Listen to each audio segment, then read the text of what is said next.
We feel very honored, and it's a privilege for us receiving you in the National University, and we want to welcome you very warmly. Quisiera agradecer también a las instituciones que hicieron posible que el profesor Browning nos acompañe el día de hoy, por el apoyo que dieron, entre otras, al Museo del Holocausto de los Estados Unidos en Washington, a la Cátedra UNESCO, a la Universidad Iberoamericana, la Universidad Anáhuac, el Museo Memoria y Tolerancia, y particularmente a la profesora Yael Seaman, que se encuentra aquí entre nosotros, cuya energía es inagotable y que además propicia estos intercambios y colaboraciones entre instituciones públicas y privadas que resultan sumamente fructíferas para ambas partes de la ecuación. También quisiera agradecer muy especialmente a las autoridades del Instituto de Investigaciones Históricas, en particular a la directora, Ana Carolina Ibarra, y al secretario académico que también nos acompaña el día de hoy, al doctor Antonio Escobar. También, por supuesto, Miriam Izquierdo y Luz Rincón, que hacen posible que estos eventos funcionen de la mejor manera posible. Voy a presentar al profesor Browning y quisiera decir algunas palabras también sobre su trabajo, no nada más datos sobre qué ha escrito. Entonces, el profesor Browning nació en los Estados Unidos y se educó en el Oberlin College y en la University of Wisconsin-Madison. Christopher Browning es Frank Porter Graham Professor Emeritus de Historia en la Universidad de North Carolina en Chapel Hill. Su investigación comprende el proceso de toma de decisiones y la formulación de políticas detrás de la solución final, lo cual analizan los libros The Final Solution and the German Foreign Office de 1978, Fateful Months, Essays on the Emergence of the Final Solution de 1985, Ordinary Men, Reserve Police Battalion 101, The Final Solution in Poland, 1992, The Path to Genocide, Essays on Launching the Final Solution de 1992, y The Origins of the Final Solution, The Evolution of Nazi Jewish Policy, September 1939, March 1942 de 2004. El profesor Browning ha escrito sobre la conducta y las motivaciones del personal de niveles medios y bajos que participó en la implementación de la política genocida nazi, en otro libro titulado Nazi Policy, Jewish Workers, German Killers, del año 2000. Ayudó a editar y contextualizar las cartas personales compiladas en Every Day Lasts a Year, A Jewish Family's Correspondence from Poland, de 2007, e investigó cómo reconciliar las memorias recolectadas que eran divergentes entre los perpetradores y los sobrevivientes del Holocausto en Collected Memories, Holocaust, History and Post-War Testimony, de 2003. Su publicación Remembering Survival Inside a Nazi Slave Labor Camp, de 2010, utiliza testimonios de sobrevivientes para analizar la resistencia judía y las estrategias de sobrevivencia durante el Holocausto. En 2011, este libro fue acreedor del Premio Internacional para la Investigación sobre el Holocausto, otorgado por Yad Vashem, el Museo y la Institución para el Recuerdo del Holocausto de Israel. El profesor Browning es uno de los expertos internacionales de Holocausto más reconocidos a nivel mundial. Es uno de los fundadores de la Escuela de Pensamiento Funcionalista Moderada en los orígenes del debate sobre el Holocausto, la cual enfatiza la importancia de entender la estructura y el funcionamiento del Tercer Reich, pero sobre todo entender este funcionamiento sobre el foco puesto sobre Hitler, que sería parte de la corriente intencionalista. Fue testigo en la defensa de la profesora Deborah Lipstadt en el caso de difamación que se siguió contra ella en el año 2000, que dio origen a la película de Niall, no sé si la han visto, en el año 2016, y en el cual argumentó contra David Irving, señalando que la falta de una orden escrita por parte del Führer ordenando la solución final no refuta la veracidad histórica del Holocausto. El profesor Browning es miembro del Comité Académico del United States Holocaust Memorial Museum y de la Academia Americana de las Artes y de las Ciencias. Y ahora sí, ya dejo que hable él. Muchísimas gracias por estar aquí. Thank you very much. It is a great privilege to be here, both to visit Mexico City and, of course, the National University. Historians have a great difficulty in dealing with the topic of genocidal killers in general and Holocaust perpetrators in particular, I think for two reasons. The first is that it is not human behavior that we can relate to out of our own personal experience. Mass killers don't become historians. Many topics we study as historians, we have personal experience with. We can draw on our own experience to get a sense of how things happened, or at least a degree of empathy with the people in those situations. But the events of the behavior, I should say, of Holocaust perpetrators is so extreme and beyond ordinary activity that it is very difficult for the historian to relate to that out of his own personal experience. Secondly, Holocaust perpetrators, in fact, are not of a single category. There are different kinds of perpetrators who participated in different ways that requires a different understanding, has different motivation.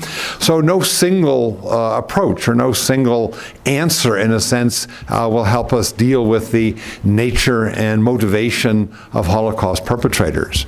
Let me just roughly talk about four categories, and then we will focus on one of these. A first category of Holocaust perpetrators are what I would call the ideologues. These are the people who hold a strong ideological view of National Socialism. They articulate that view, they argue for it.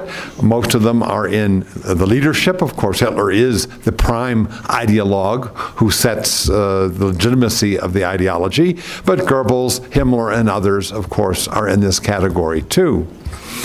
A second category I would call the experts. After the war, they would take a very apolitical pose, say, they were simply doing their job. They had no particular political attraction to Nazism. They certainly weren't anti-Semitic, but they were doing their job. Typical of this would be, of course, say, the military officers who ran the army, conquered Europe, made it possible for the Nazis to have control over the 6 million Jews whom they would murder. The industrialists who created the economic base for German power and conquest. And the lawyers who, in fact, staffed the ministries that drew up the legislation that was the basis for discrimination against the Jews, preparing their isolation that made it possible later to kill them.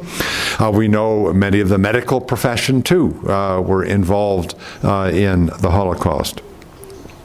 As I say, after the war, they claimed to be just apolitical. Perhaps the prime example of this would be Albert Speer, who ran the German war economy in the last year, claimed to be nothing but an architect who was pretty good at organizing an economy, but he wasn't a real Nazi or anything of that sort. That we know is a false claim, but in fact that was the standard approach. A third group are what I would call the middle echelon managers, the people who took the ideology of the leadership and transformed it into policies that could be implemented. How do you go from ideas to practice? These are the implementers of the Holocaust, the managers that would turn ideology into policy in order to realize ideological goals. Many of them were referred to as desk murderers because they sat in their offices, drew up plans and memoranda. They never beat a Jew. They never killed a Jew. Many of them had no physical contact at all with their victims, but they obviously were very essential to organize the killing program. Here, of course, the most noted of these would be, say, Adolf Eichmann, the man who organized the trains that took Jews from all over Europe to Auschwitz.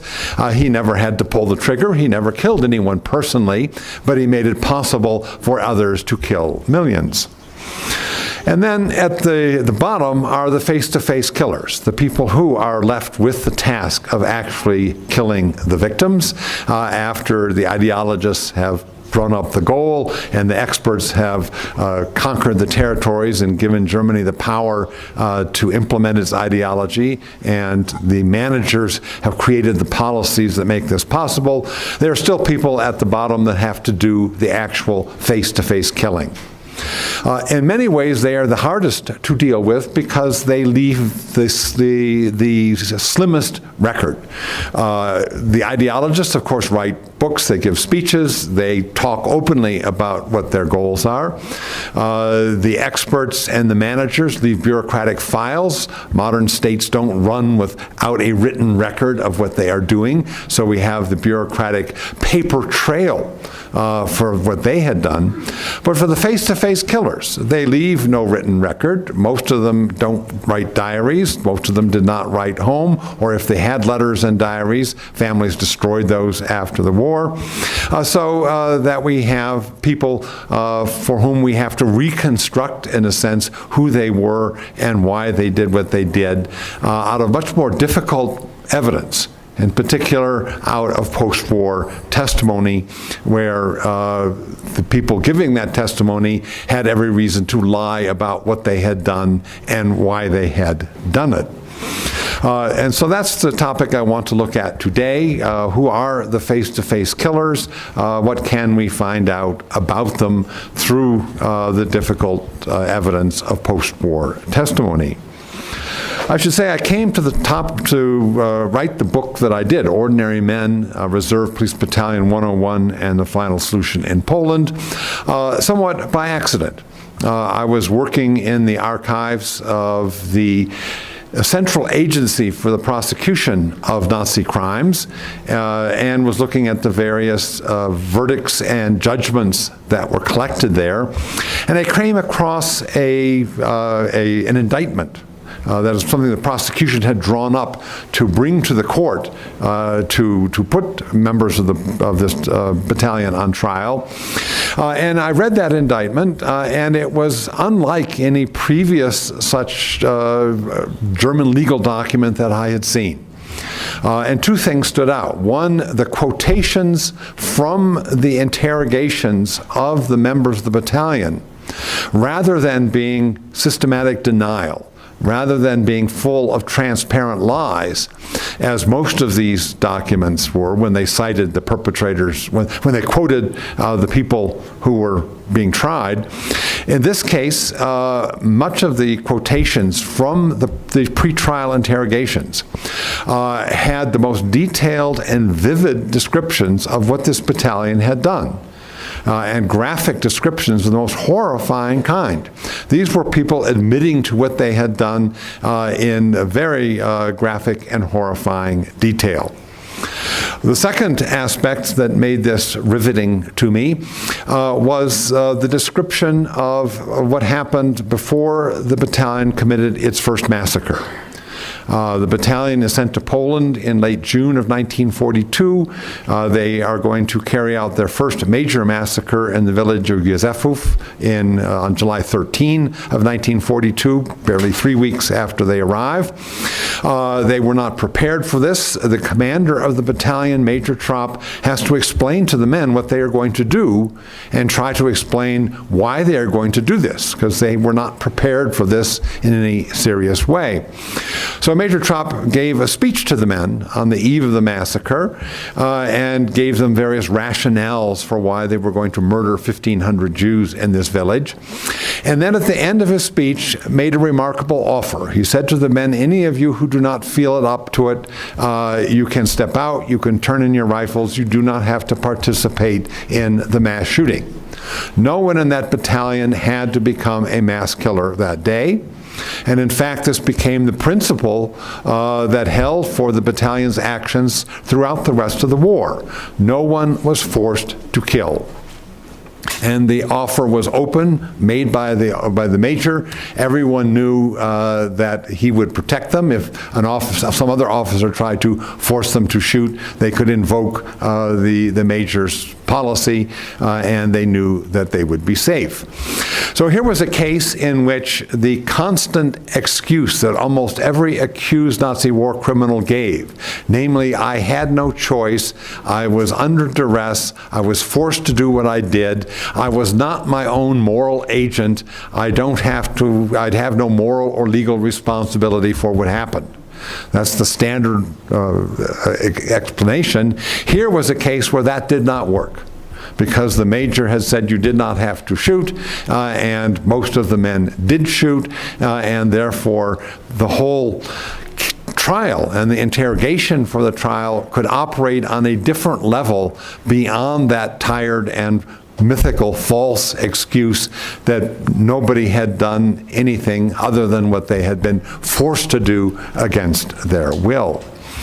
So I resolved to go to the city of Hamburg, where this battalion had come from and where the trial of the battalion had taken place in the early 1970s, and look at the entire record. A third factor made this very important case. This was the first time in which we could discover the full roster of a Nazi killing unit.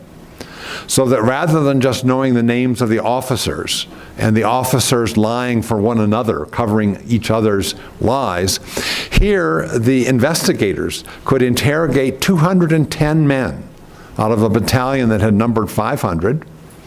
And most of these men were rank and file. They were not officers. And many of the rank and file had no interest in lying on behalf of their officers and were willing to give actual detailed testimony about what had happened with this battalion during the war.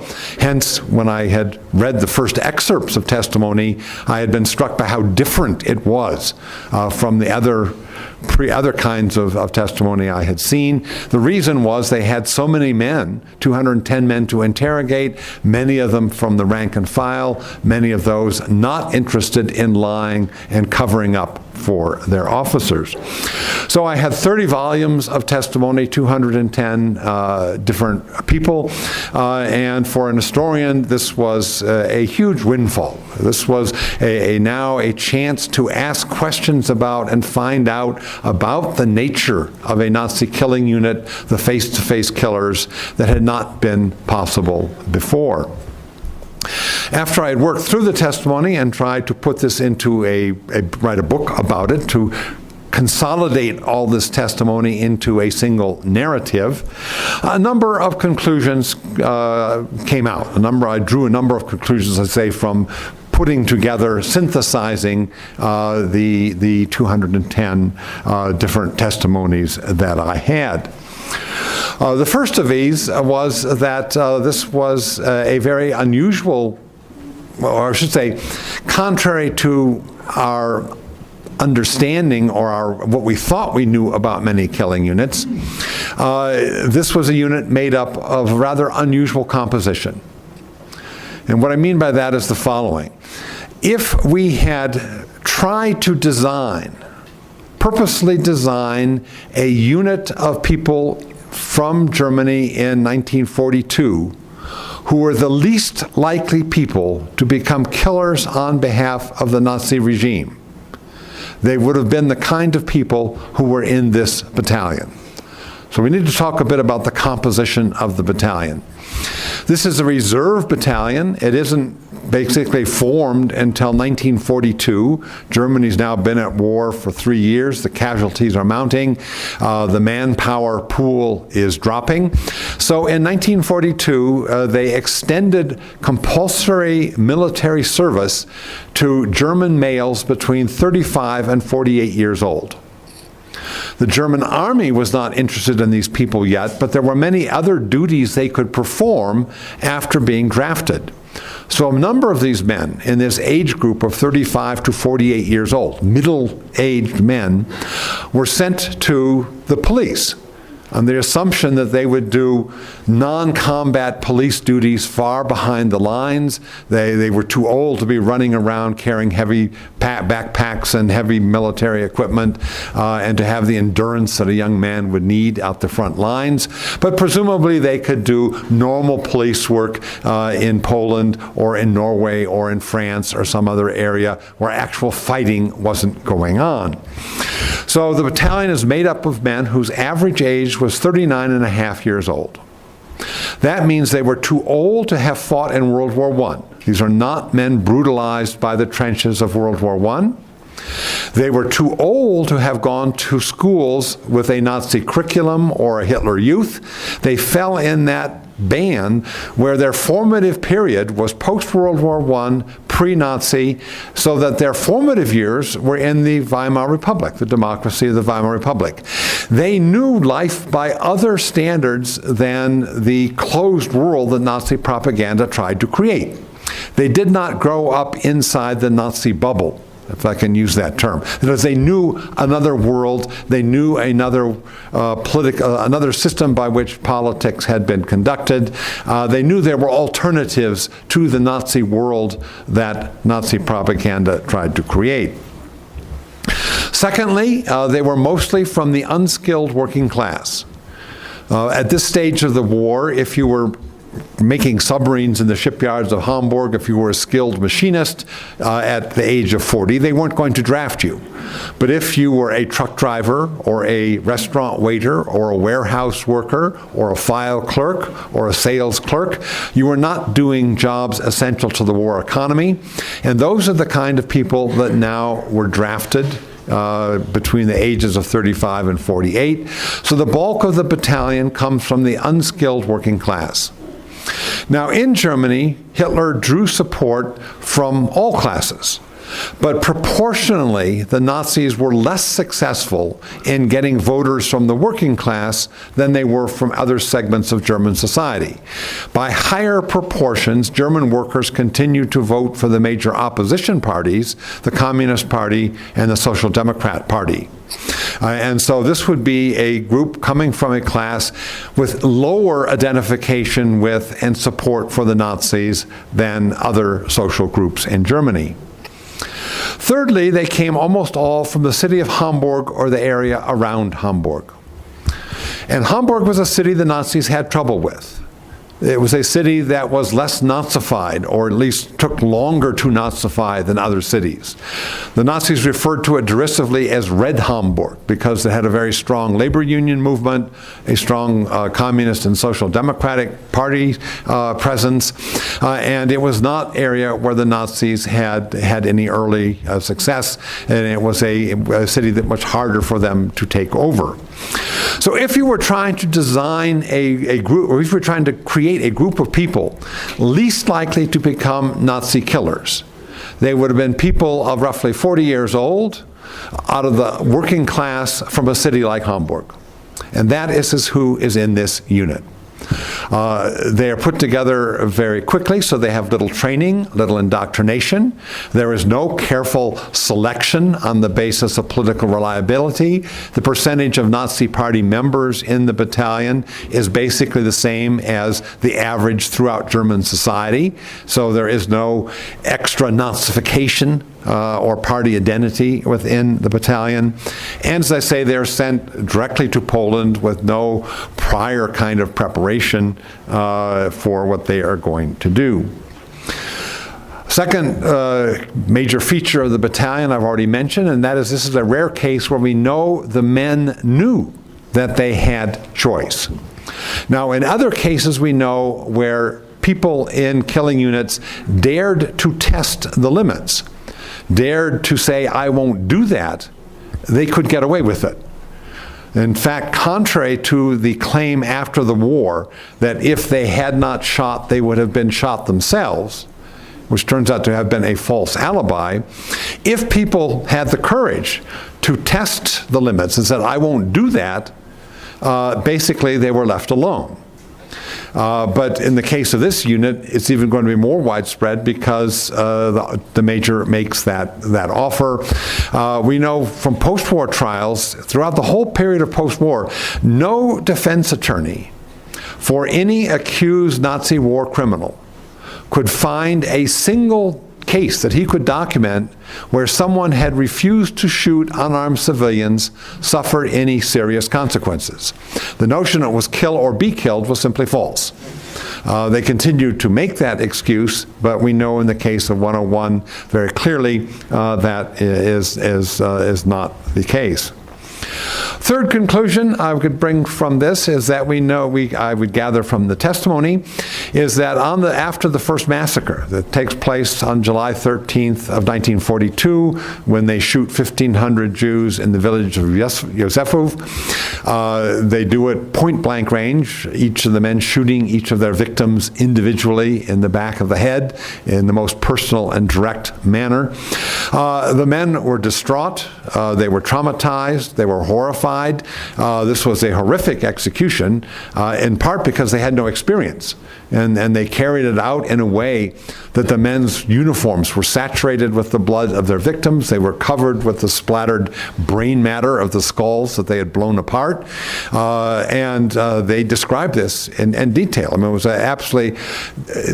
Units would learn how to do the killing in a way that would become increasingly impersonal and more efficient. These men had no clue how to carry out a firing squad execution, and they did it in the most inefficient, most direct, and most ghastly way that one can imagine. And the results were the men were horrified by what they had done and traumatized by what they had done. Sadly, I must say that as the executions went on, very rapidly the men got used to what they were doing, that the killing became increasingly routine. If in the first execution they could describe in great detail what had happened, and the individual Jews that they had shot, over the next period of time, everything becomes a blur. It becomes a routine. It is no longer shocking. It is no longer horrifying to them. And they can no longer even keep distinct the different executions that they took part in. And it is only by virtue of the survivor testimony, where survivors know exactly what day this killing unit came to their town and murdered their families, and by great improbability, a few of them had managed to survive, that I can recreate the itinerary of the battalion, know the route it went and the various villages where it killed. But you cannot get this from the testimony of the policemen, because after the first few executions, they can't remember or distinguish between one killing action and another. I also concluded that over time, the unit broke roughly into three different groups. One group were people I call the eager killers. These are men that learned to enjoy killing other human beings, sought the opportunity to do so. They volunteered for the firing squads. They volunteered for the patrols that went out on what they called the Jew hunts, the hunt for Jews hiding in the forests or in bunkers, in order to expand the number of Jews they had managed to kill. They would come back and laugh and joke about what they had done and sit down to a hearty meal with a good appetite. A second group were what I call the compliers or the accommodators.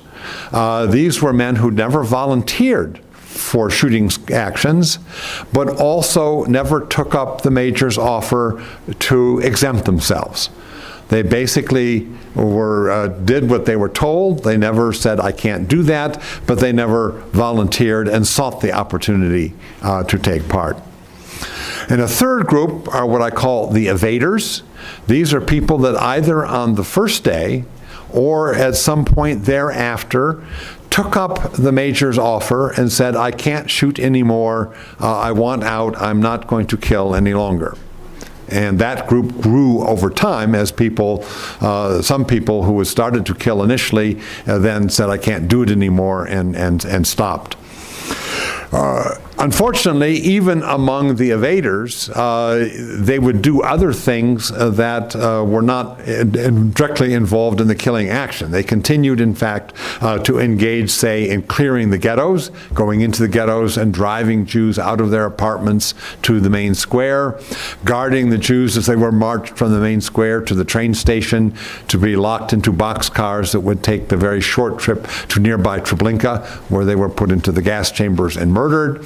or they would form the cordons around the firing squad execution sites so that no one could escape.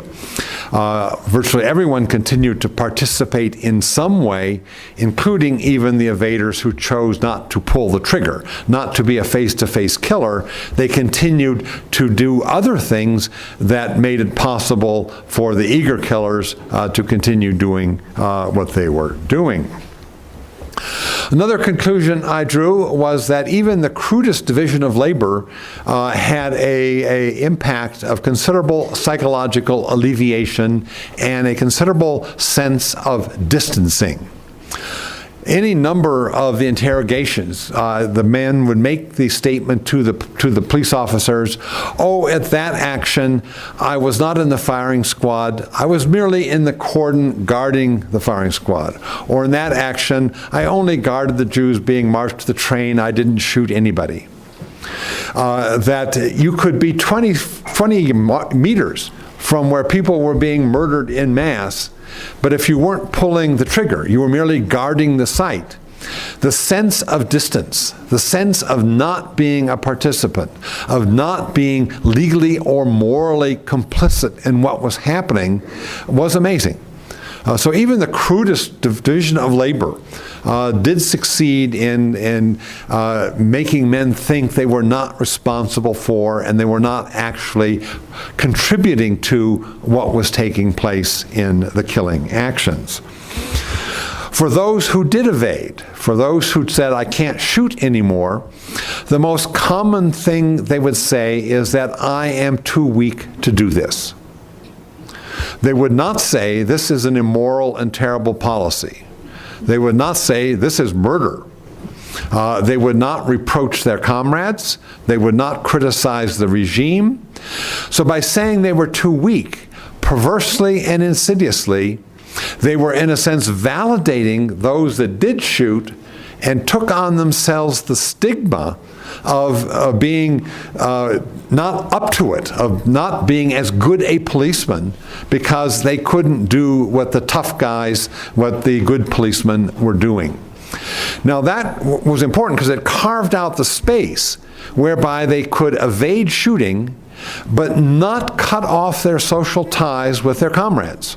Remember, they are in a small unit, 500 men, in Poland. They have no other social life, no other social connections amidst an occupied population than their fellow policemen.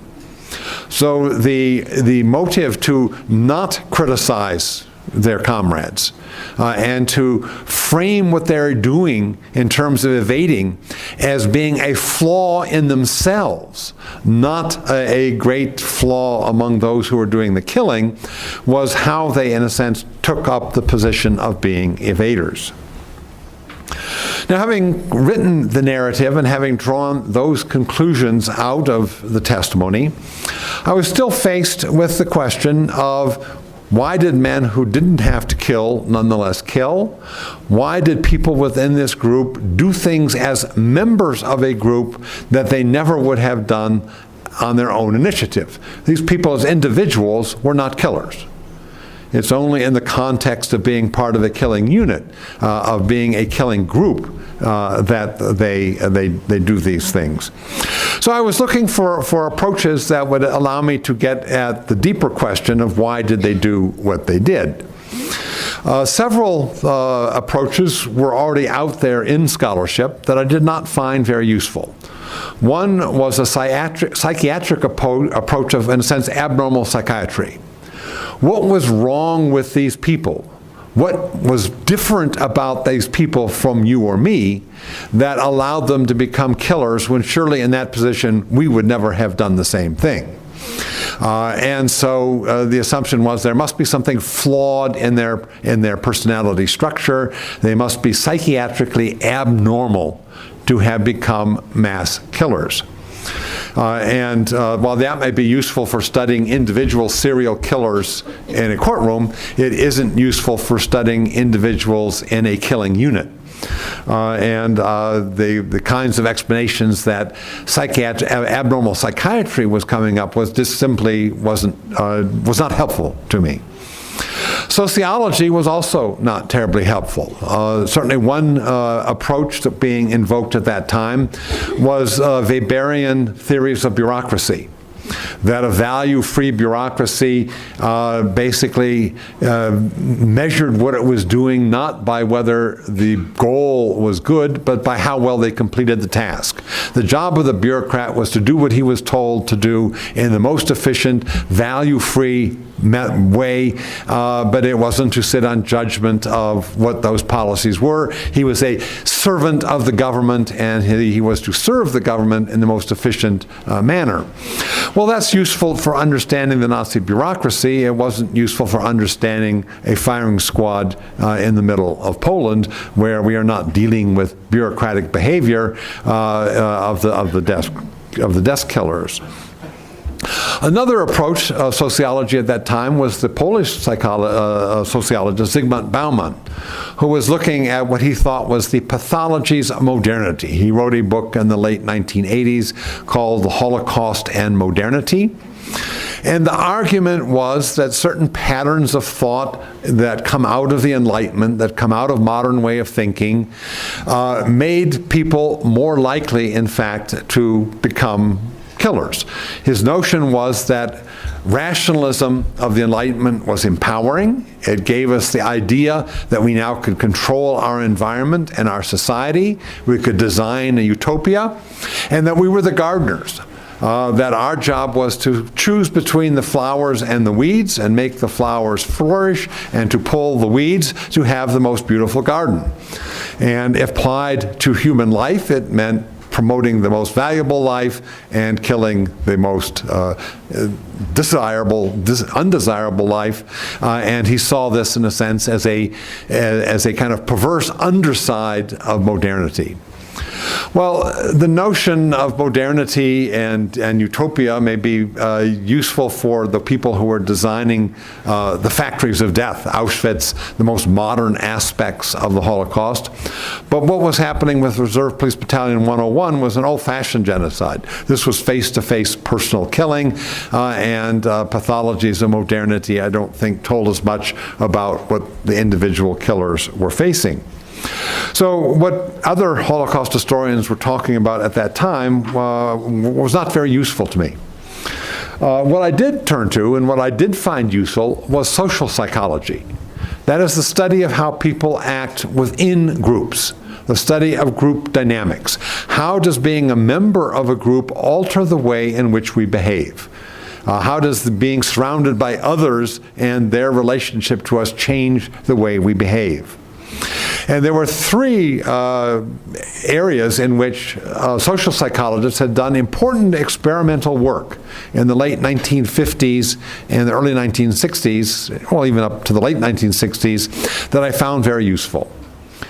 One were the conformity experiments of Solomon Asch. Basically, he devised experiments to put an unwitting experimental subject within a group, have the group all agree to something that was obviously false, and then basically ask the unwitting subject what he or she thought, and they had a choice to either assert what they knew empirically by their own eyesight to be true, or and to confront the group, or to affirm what the group had claimed, even though they knew that to be nonsense. And the fact is, most people chose to go along to get along, to join in making a false statement in order to avoid conflict with those around them, to conform to the norms of the group to avoid conflict and tension within the group. So conformity is a powerful factor in shaping the dynamics of group behavior. A second aspect of group behavior was deference to authority. And here I found useful the experiments of Stanley Milgram, where he tested whether people who were reacting to the authority claims of a scientist, a man dressed up in a white coat with a clipboard, claiming this experiment was necessary for the progress of science, and that the experimenter, the scientist, said, I take on all the responsibility for this to myself, but you simply have to follow my instructions, and if you break off and don't, then progress is hurt and the experiment is destroyed. And the unwitting subject basically is told to inflict pain on someone else. It is an actor, but he thinks he is inflicting pain. And the question is, how far will the person go simply because somebody in a white coat is telling him that this is, on the authority of science, this is necessary for scientific progress? And the sad thing was about 2/3 of the subjects in these experiments, which were repeated many times, would go up to inflicting very serious pain upon some other human being simply because someone in a white coat told them that it was necessary for progress. Again, in the dynamic of interpersonal relations, people who think they can shift the moral responsibility to someone else, and in fact that someone else who is an authority figure asked to take it upon themselves, basically allows them to act without moral constraint. A third concept that was developed this time was that of role adaptation. To what degree is our behavior altered if we are put into a different but prescribed role, particularly if that role involves putting on a uniform and being told that here are the expectations of that and the responsibilities of taking on that role. And the experiment here was the so-called Stanford Prison Experiment by Philip Zimbardo, in which he had a group of people that volunteered to be experimental subjects, and by lot, half of them, 12, became prisoners, and they were dressed up in these little scant hospital gowns, open in the back. You're half naked, feeling very vulnerable. And 12 are selected as prison guards. They get to put on spiffy uniforms, high leather boots, well-pressed shirts, and could wear sunglasses so you can't even look them in the eye. And the hook of the experiment is that at any one time, 3 prison guards in rotation have to control 12 prisoners. And they may not do it by physical violence. They're given free rein to devise any other way of dominating and manipulating their prisoners. And the fact is, very quickly, the men who have taken on the role of prison guard and been given the power and the responsibility to dominate their prisoners became extraordinarily inventive in the ways in which they dominated others and, in fact, tormented others. That Zimbardo had to call off the experiment early because it was escalating out of control. So there too, role adaptation will change. People will change depending upon the role they are in and the role that they take on. And I found all of those very useful, and so very central in my conclusion was that these various concepts from social psychology were important to explain the group dynamic of why a randomly conscripted group of ordinary people could be turned into a killing unit in the manner that 101 had been done. Now, when I came out with the book, which I titled Ordinary Men, there were a number of critical reactions to it. And what I want to share now is 4 of these criticisms. I think some are more merited than others, but to give you a sense of what the kinds of reactions were and why I think some are constructive and others are less so. The first criticism was that it was, in effect, immoral of me as an historian to use social psychology because social psychology removed from the people I was studying any moral agency or moral responsibility. Now, social psychologists themselves are aware of this phenomenon. They have studied how people react to what they are doing and have confirmed, indeed, that people think and perceive that social psychological explanations are basically deterministic, and therefore the subjects, the people whose behavior is being explained, are being in a sense exculpated. They are not being held to the moral responsibility of their choices. But social psychologists themselves, and I agree with them, say this is a false perception. This is a false conclusion. And I would say so for the following reason. In each of these experiments that I've talked about, the Ash conformity experiment, the Zimbardo prison experiment, the Milgram authority experiment, there is always a significant minority that does not go along. What these experiments show is what most people did.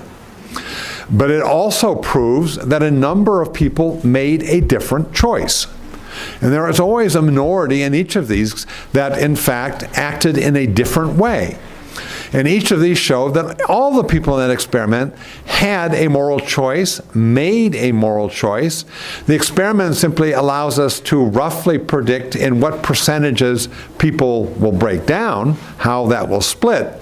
But it does not remove from or say these people were compelled to do what they did and could have done no other. My analogy would be, for instance, the statistical conclusion we have that say half of automobile accidents are caused by people who have engaged in drunk driving. Well, if you imagine somebody going before the court and telling the judge, I'm not responsible because at least half of us have to have done this because we drank, because that's what the statistics say. The statistics don't cause them to do that. They tell us what people have done because half the people who did in fact engage in vehicular homicide did so under the influence of alcohol. But they are still perfectly responsible for their own behavior. A second criticism was that I had basically underplayed ideology and the anti-Semitism of the killers. That I had come up with. I'm so sorry. I'm going to come back to that later. I want to keep this in the right order. A second criticism was that Reserve Police Battalion 101 was not typical. It was an atypical killing unit, and therefore the conclusions I drew from it should not be seen or generalized more broadly. Now that was a criticism that had a partial truth, but one that I would argue in the end is not as powerful as those making it thought it was.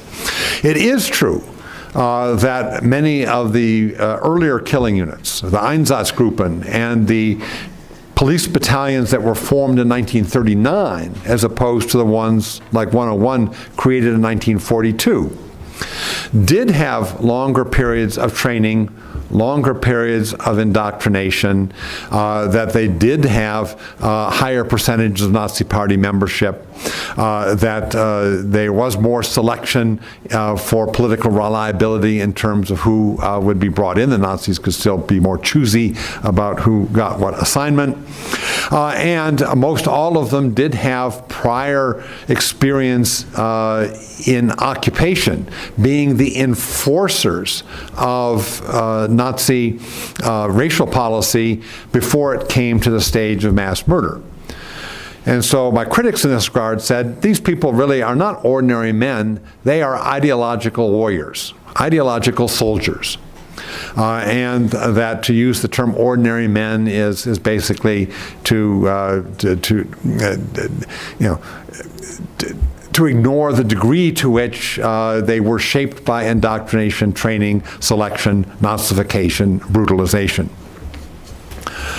My argument or response to that was the following.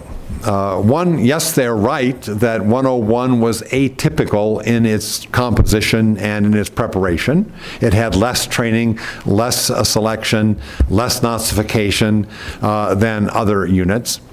But nonetheless, and here was important, nonetheless, this battalion was the fourth most murderous police battalion in the entire Third Reich. Even though it came to the killing fields late, not until July of 1942. And even though it was composed of people randomly selected off the streets of Hamburg, mostly from the working class, mostly middle-aged, with no particular preponderance of Nazi Party membership and very little training and indoctrination, they managed to kill people at a rate that's exceeded almost every other police battalion in Nazi Germany. And that therefore, what we find is that these factors indoctrination, training, special selection, Nazification, brutalization may have facilitated what people did, but it was neither a necessary nor sufficient factor for explaining why the men did what they did, because 101 did just as well, if not better, at killing with none of those factors at play. So while it may be true this was an atypical unit, its very atypicality is what makes this case so scary, which makes this case so frightening in its conclusions. That you can, in fact, get ordinary men to be just as efficient killers as people that you carefully select and train and all the other things that the earlier killing units could be distinguished by. Another factor that was, another criticism that was raised was that I had ignored ideology, that mine was stamped as a situational explanation. The men reacted the way they did because of the situation they were in, responding to situational factors. And the key critic here was a Harvard political scientist named Daniel Goldhagen, who 4 years after I wrote Ordinary Men published a book called Hitler's Willing Executioners, in which he argued that there really is only one explanation for why the men did what they did, and that was that they were products of a German culture.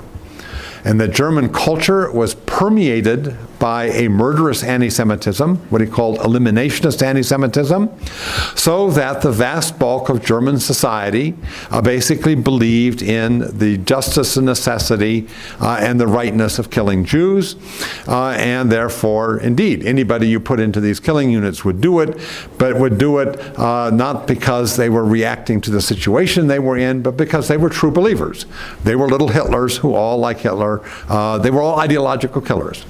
And that was because they were a product not of Nazism, but a product of a much longer-term German culture. At one point he used the phrase, Germany had for centuries been pregnant with genocide, and that Hitler merely unleashed and unshackled the Germans to do what they always long wanted to do, which was to kill the Jews. So this was a very starkly, it was a culturally deterministic ideological explanation, which then meant that mine was sort of stamped as the opposite, as the situational explanation. I think one of the most fruitful and constructive responses to the debate between Goldhagen and myself that came out was offered by a man named Leonard Newman. He is a social psychologist. On the one hand, he defended my use of social psychology and added many newer developments in that field that I was not up on, because I'm not by profession a social psychologist. But he also made the following argument that I think it was very, very important. And that he said there is no such thing as a purely situational explanation. There is no neutral situation. There is no tabula rasa that all these men found themselves in to which they were reacting.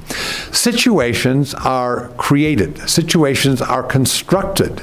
Situations are understood by the people that are in them, in part based upon the cultural assumptions that they have.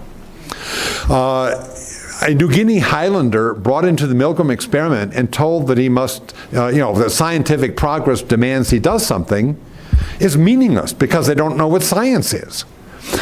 Only when you have the cultural assumption that science has a great value does the Milgram experiment work.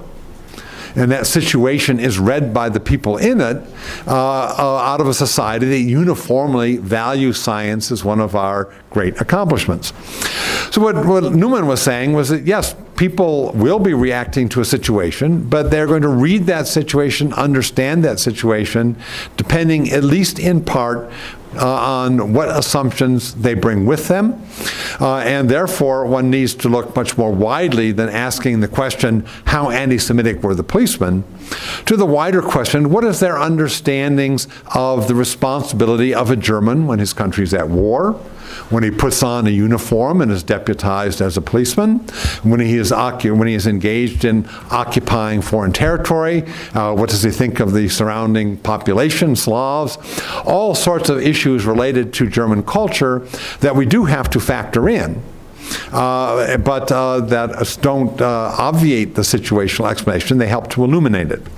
And what he's really arguing is that, that there's a false dichotomy to give an ideological explanation and a situational one.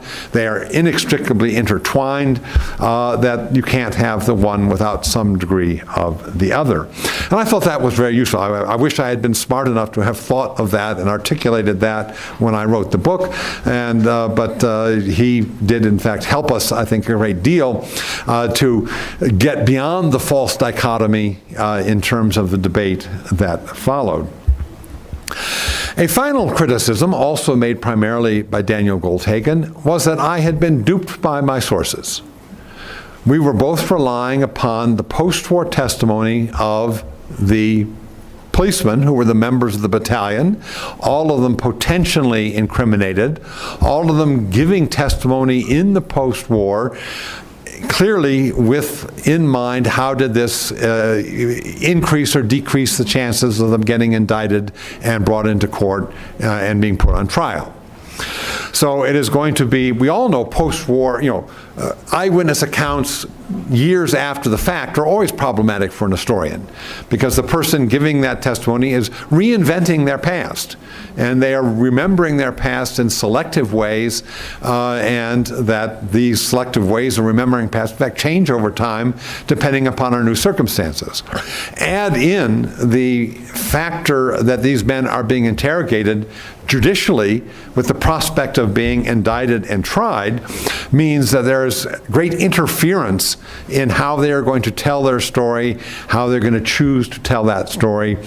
And so for Goldhagen, he said, I had been fooled. These policemen were lying so much of the time, and I simply was suckered by what they were saying, and therefore my reading of their testimony was all wrong.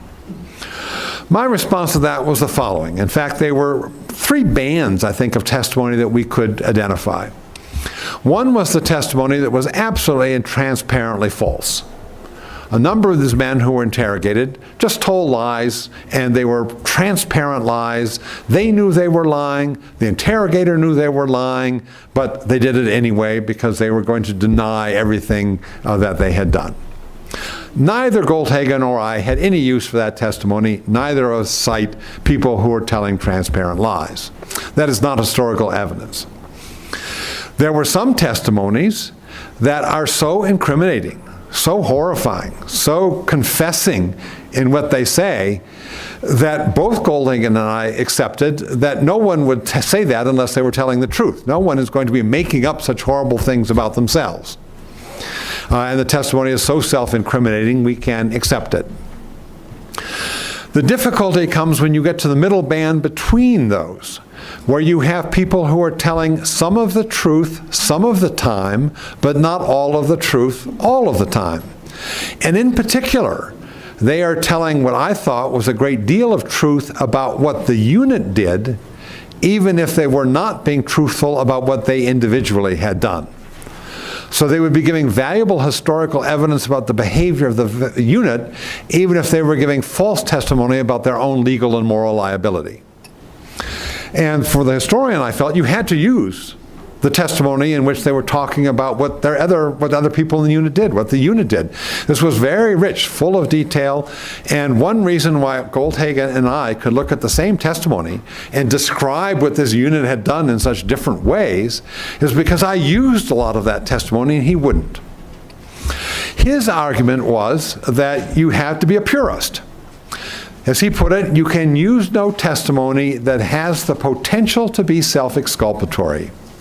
Any testimony that has the whiff of being exculpatory, of providing an excuse for the man giving it, you have to put aside. And he says the only testimony you can use is the testimony by people that is so incriminating. They are basically admitting that they gave themselves heart, body, and soul to Hitler. Now, my response there was as follows. If your hypothesis is that all these people were killing because they were ideological killers, but the only evidence you can use is that given by the ideological killers, you have a method that can do no other than confirm the hypothesis the evidence is supposed to test. You screen out any contradictory evidence, and you have a methodology that cannot fail. And that's not a valid methodology. You cannot disprove your thesis by that methodology. You're not open to being disverified. And so I said, a historian has to take the risk, has to use this problematic evidence that is partially true, work through it in the way that historians work through all sorts of evidence to try to verify what we can use and what we can't, and to incorporate that into our account. And that's what I did, and that's why I came to a very different portrayal than he did. Question arises, can we test his methodology against mine? Are there ways in which we can basically put us to a test to see which of us comes out, in a sense, best? And I proposed the following.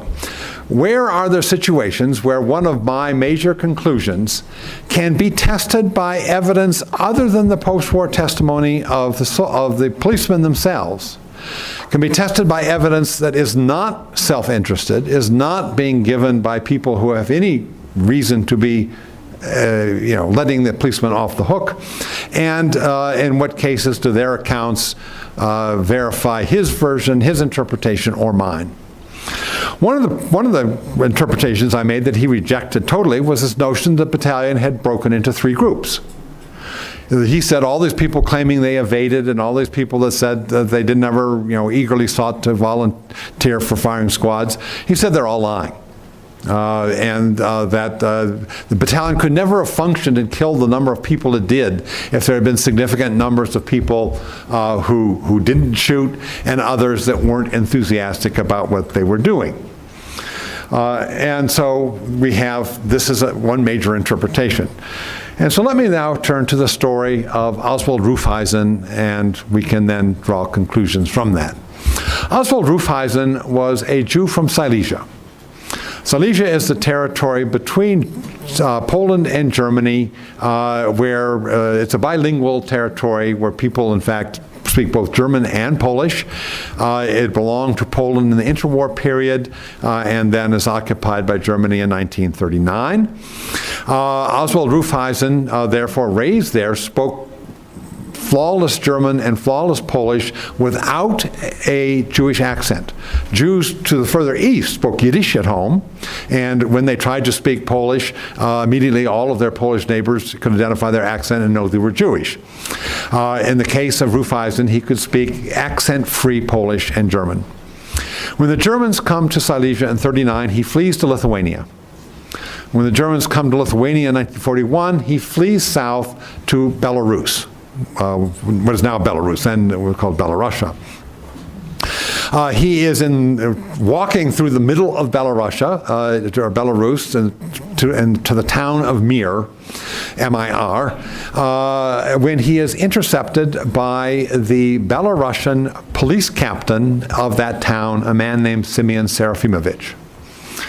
And Serafimovich stops him and asks him for his papers. And Oswald Rufeisen, now a 17-year-old Jewish boy, being stopped by a police captain, says, my papers were stolen, I have no papers, which was not an unusual thing.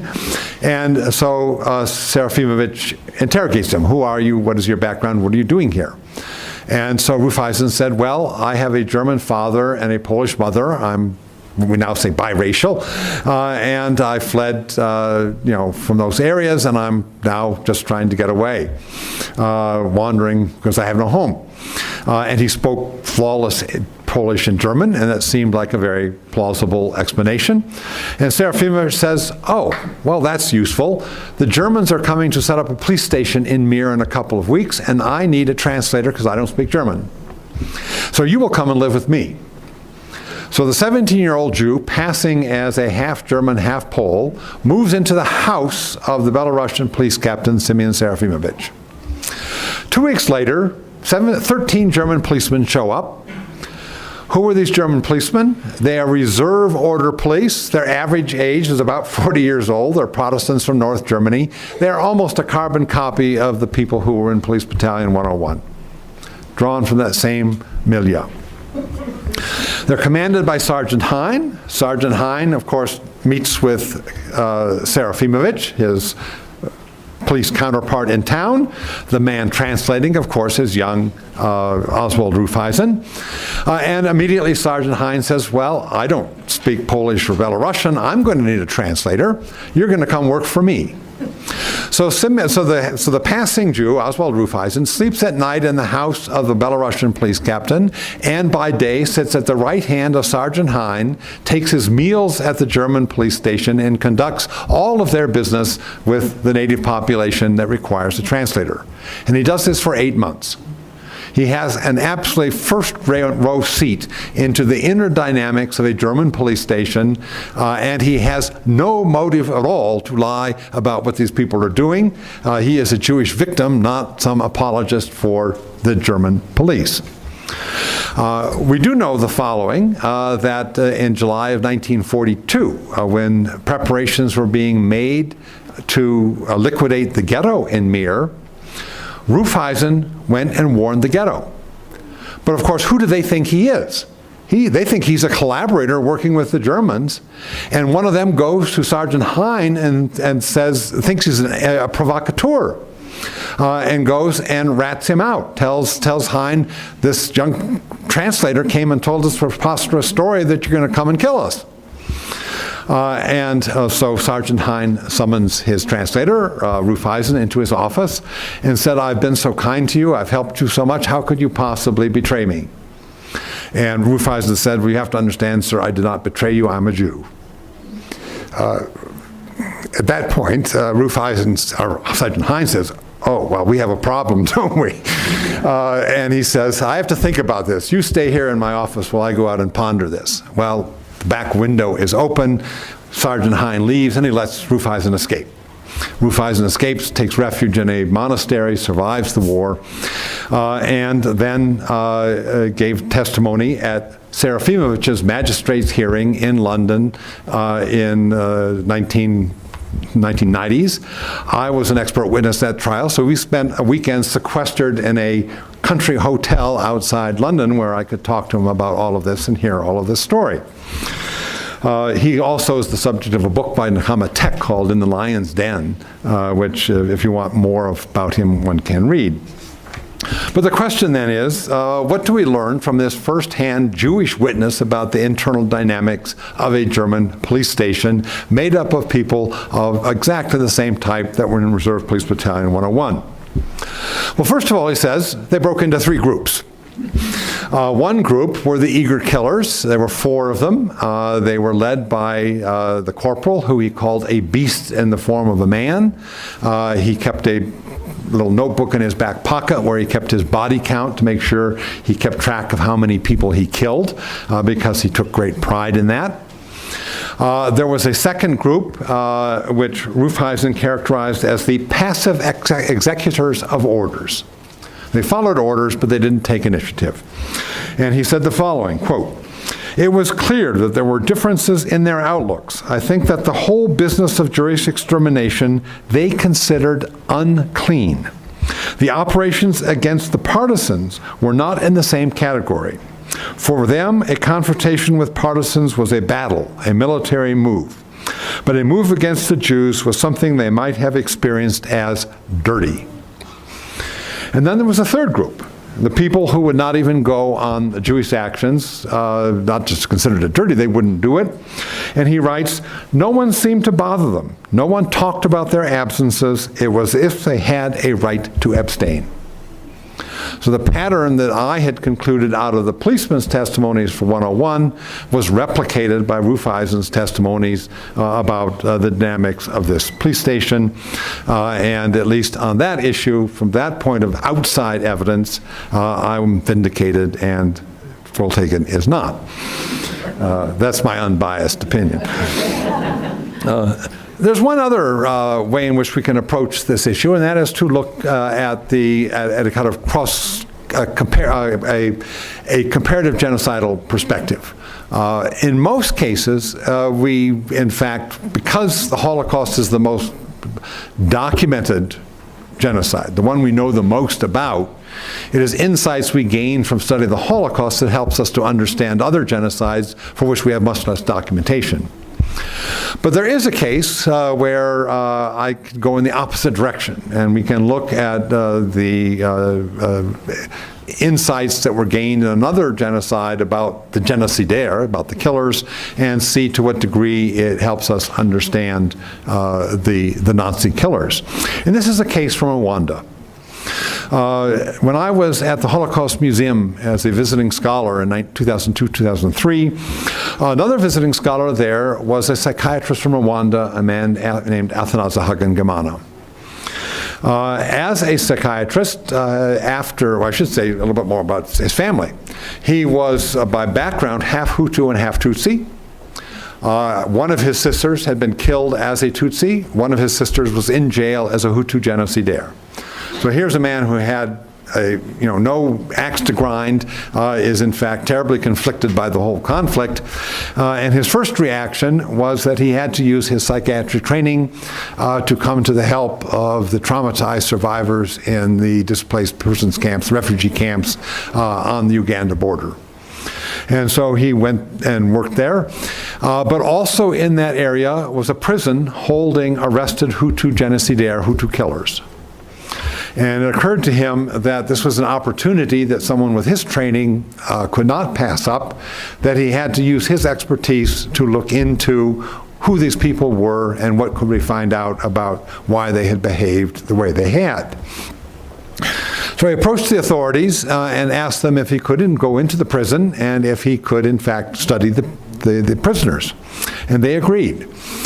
And so he devised a questionnaire, a survey, in which he asked a whole series of questions by which to measure, through self-reporting, to what degree were you involved in the killing process? To what degree were you a hardcore, deeply implicated killer? Now, clearly some people would have falsified and not implicated themselves, would not reported truly the depth of their involvement. But the assumption was anybody who did confess to being a full-time, wholehearted, hardcore killer would not make that up, and you would have an uncontaminated pool of dedicated Hutu genocidaire once you had this first survey. To that group, he then submitted a second survey, and this was a survey in which he asked every kind of question he could think of that would get to the issues of motivation. And it was a very lengthy instrument, and when it came back, he said it was unlike the results were unlike any survey of that kind that he had ever used. That the vast bulk of the questions, there was no correlation, it was simply a flat line. But on two clusters of questions, you had sort of peaks of correlation that just jumped off the charts. And so what were these two clusters of questions about? The first cluster of questions, we might say, dealt with the ideological framing of what these people had done. How did they talk about their victims?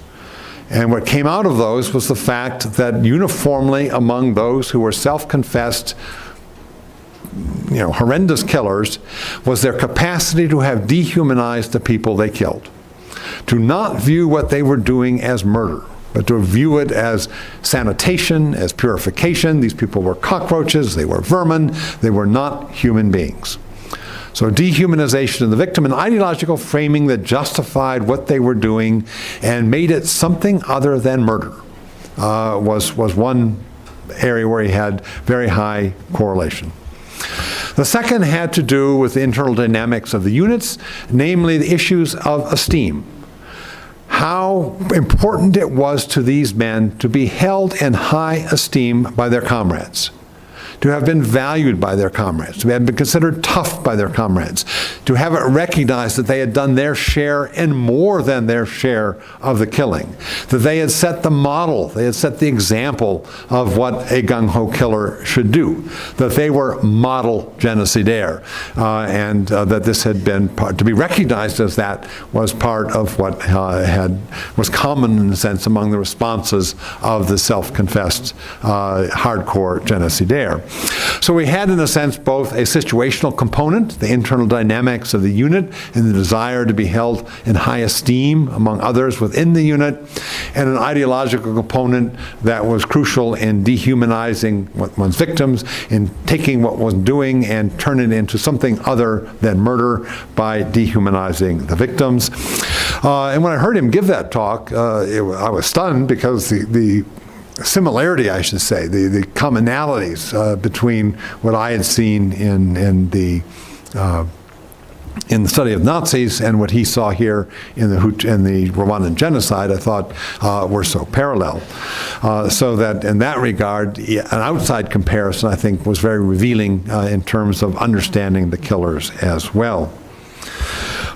This is obviously a topic that research has not stopped. It does continue. I'm grateful my book still continues to be discussed as part of that. It hasn't been passed by and become obsolete.